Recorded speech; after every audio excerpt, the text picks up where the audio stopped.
السلام عليكم ورحمة الله وبركاته. الحمد لله رب العالمين والصلاة والسلام على سيد المرسلين نبينا محمد وعلى آله وصحبه أجمعين ما بعد. প্রিয় দর্শক শ্রোতা ভাই বোনেরা, অন্য সময়ের মতো আবারও আপনাদের সামনে উপস্থিত হয়েছি আরকানুল ইসলাম, ফাতোয়া আরকানুল ইসলামের আরেকটি পর্ব নিয়ে। এ পর্বে যা থাকছে সেটা হচ্ছে আধুনিক প্রযুক্তি এবং কোরআনের মধ্যে গায়েবী ব্যাপারে নিয়ে যে সাংঘর্ষিক আপনার অবস্থান মানুষে মনে করছে, এটার সমাধান সম্পর্কে শেখ মোহাম্মদ বিন সালেহ আল উথাইমিন রাহিমাহুল্লাহকে জিজ্ঞাসা করা হয়েছে যে বর্তমান আপনার বিশেষ করে মেডিকেলের জ্ঞানের উন্নতি, আপনার বিশেষ করে ডাক্তারদের চিকিৎসা পদ্ধতির উন্নতি কারণে অনেকে আপনার আল্ট্রাসাউন্ড করে আপনার পেটে বাচ্চা থাকা অবস্থায় জেনে ফেলতে পারে যে আপনার বাচ্চা ছেলে না মেয়ে। অথচ কুরআন মাজিদের মধ্যে আল্লাহ শানু বলেছেন ওয়ায়ালামু মা ফিল হারাম, যে আল্লাহ শানুর বিশেষ গায়েবী জ্ঞানের মধ্যে এটা একটা, যে আল্লাহ জরায়ের মধ্যে, মহিলাদের জরায়ের মধ্যে কি আছে সেটা তিনি জানেন, আর কেউ জানেন না। সুতরাং বাহ্যত দুটোটার মধ্যে আপনার সংঘর্ষ মনে হচ্ছে।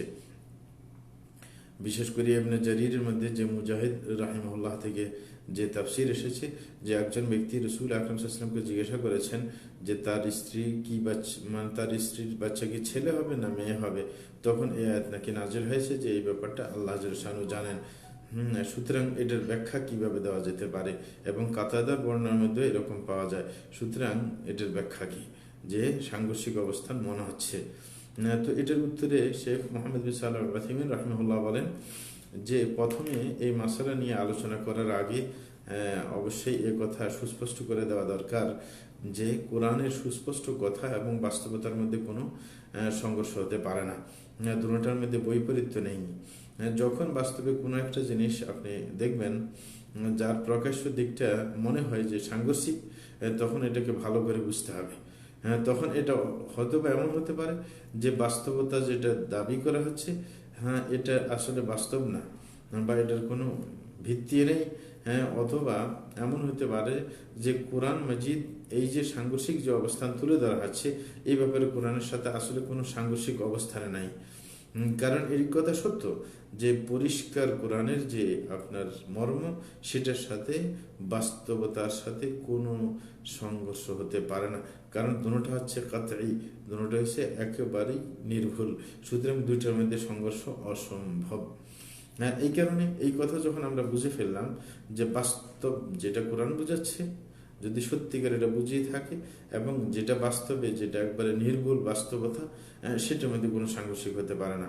এই কারণে আমরা বলবো যে বর্তমানে যে দাবি করা হয় যে আপনার বর্তমান প্রযুক্তির মাধ্যমে চিকিৎসার উন্নতির কারণে, এই যে যন্ত্রপাতির উন্নতির কারণে আপনার বলা হচ্ছে যে ছেলে মেয়ে ভালো করে বোঝা যায়, যে ছেলে অথবা মেয়ে জ্বরের মধ্যে কি আছে সেটা আপনার বোঝা যাচ্ছে। এটা যদি বাস্তবে হয়ে থাকে, কারণ এটারও বাস্তবতার ঠিক নেই। কারণ অনেক সময় চেক আপের পরে দেখা যায় ডাক্তার বলেছেন যে ছেলে হবে, দেখা যায় মেয়ে হয়, মেয়ে যদি বলে যে মেয়ে হবে, পরবর্তীতে ছেলে হচ্ছে।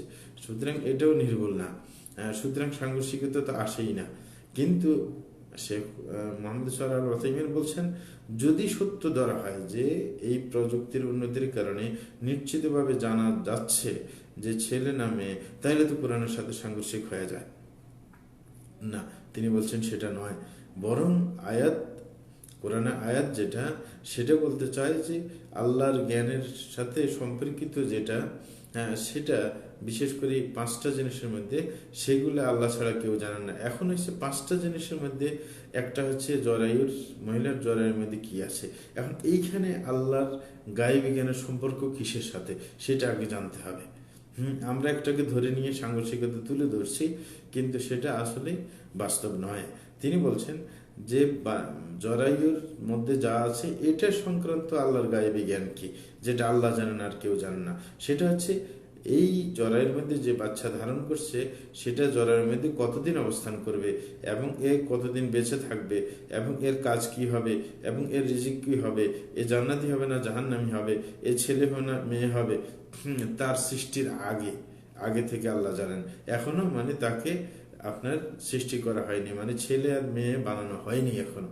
কারণ ছেলে মেয়ে বানানো হয় একবারে সর্বশেষ পর্যায়ে, আর আগে অঙ্গ প্রত্যঙ্গ গঠন হয়, শুধু এই অঙ্গটা সর্বশেষ আপনার গঠিত হয়। সুতরাং এই অঙ্গ প্রকাশ পাওয়ার আগে আল্লাহ জানেন এটা ছেলে না মেয়ে, কিন্তু যখন প্রকাশ পেয়ে যাবে তখন তো এটার গায়েবী জ্ঞান থাকলো না।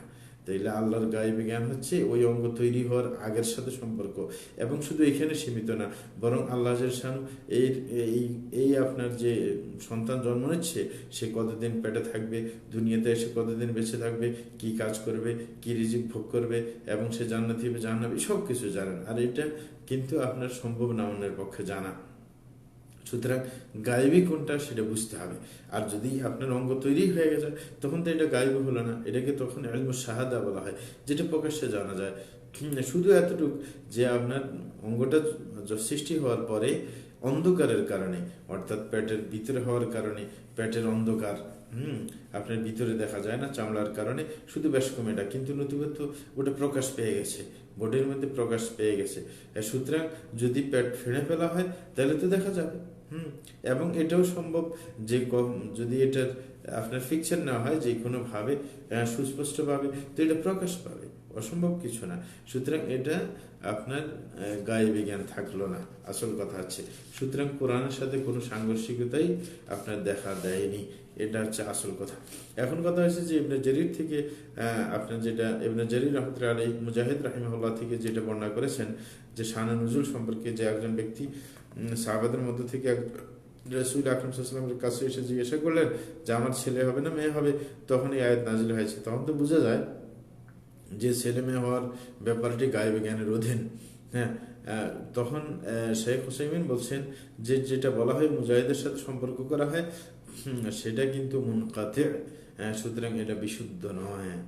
কারণ মুজাহিদ হচ্ছে তাবি, সুতরাং তাবিদ, এবং সাহাবীদের মাঝে রসুলের মাঝে একজন সাহাবী অবশ্যই থাকতে হবে, সুতরাং এখানে উল্লেখ করা হয়নি, সুতরাং এটা মুনকাতি হওয়ার কারণে গ্রহণযোগ্য না। আরেকটা হচ্ছে কাতাদা রাহিমাহুল্লাহর যে তাফসীর, সেটা আপনি অবশ্যই বলতে হবে যে ছেলে মেয়ে হবে কিনা এটা গায়েবী জ্ঞান যদি বলা হয় তাহলে বলতে হবে যে ছেলে মেয়ের যে আপনার পুরুষ লিঙ্গ বা স্ত্রীলিঙ্গ সেটা প্রকাশ পাওয়ার আগে, মানে সেটা সৃষ্টি করার আগে, বানানোর আগে, আগের কথা, সেটা আল্লাহর স্পেশাল গায়েবী জ্ঞান, এটা কেউ বলতে পারবে না। কিন্তু যখন সৃষ্টি করা হয়েছে তখন তার এটা গায়েবী থাকলো না। ইবনে কাসির রাহমাতুল্লাহ এই কারণে চমৎকার করে বলেছেন সূরা লোকমানের এই আয়াতের ব্যাখ্যা করতে গিয়ে যে আল্লাহ শানু ছাড়া আর কেউ জানেন না জরায়ের মধ্যে কি আছে। এটা সৃষ্টি করার পূর্বে আল্লাহ যখন অঙ্গগুলো সৃষ্টি করার নাই, এই সৃষ্টির পূর্বে তার গায়েবী জ্ঞানে আছেন যে এটা ছেলে হবে না মেয়ে হবে। কিন্তু যখন তিনি সৃষ্টি করে ফেলছেন যে এটা ছেলে না মেয়ে, তখন অথবা সে কি জান্নাতি হবে জাহান্নামী হবে, এটা যখন ফেরেশতাদেরকে জানিয়ে দেওয়া হয়েছে, দায়িত্বশীল ফেরেশতাদেরকে, তখন এটা তো আর গায়েবী থাকলো না, এটা প্রকাশ পেয়ে গেল। সুন্দর কথা। এবং আরেকটা কথা হচ্ছে যে যে প্রশ্ন করা হচ্ছে যে আয়াতের মধ্যে মাহফিল আরহাম বলা হয়েছে, যে এটার মুখাসসিস কি, যে এটা তো ব্যাপক শব্দ এবং এটা খাস করার কোনো দলিল আছে কিনা।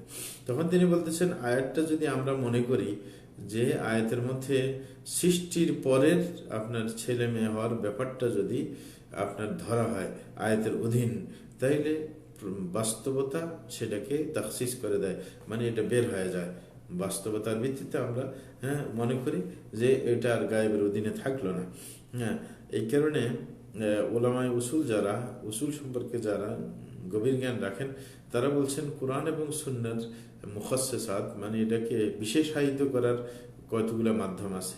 একটা হচ্ছে নস, মানে আরেক কোরআন সুন্নাহর দ্বারা বিশেষিত করা, আরেকটি অথবা আপনি ইজমার দ্বারা, অথবা কিয়াসের দ্বারা, অথবা বাহ্যিক জ্ঞানের দ্বারা, অথবা আপনার কি বাস্তবতা দ্বারা, এগুলো দ্বারা আপনার কি হতে পারে তাখসিস করা যেতে পারে।